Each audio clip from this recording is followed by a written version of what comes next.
ए भैया, अब की एकजुट होके ग्राम पंचायत राज झुनी स्तंभरार से वार्ड सदस्य पद के उम्मीदवार सबसे अच्छा कार्य कुशल समाज सेवक मोहम्मद चुन्नू उर्फ बशीर। जी हाँ साथियों, याद रखें मोहम्मद चुन्नू उर्फ बशीर, चुन्नू भैया के चाह पूरा हलवा। ग्राम पंचायत राज झुनी स्तंभरार जिंदाबाद जिंदाबाद जिंदाबाद, चुन्नू भैया जिंदाबाद जिंदाबाद जिंदाबाद। गली गली में शोर है, चुन्नू भैया का शोर है, गली गली में शोर है, चुन्नू भैया का शोर है। चुन्नू भैया के लहर खूबे उठता रे हो। ए चाचा चा पूरा हलवा।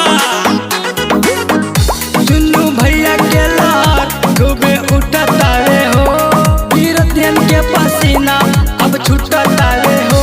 घूमी घूमी के सबसे बता देना है, घूमी घूमी के सबसे बता देना है। भैया चुन्नू को, चुन्नू भैया को, भैया चुन्नू को मेंबर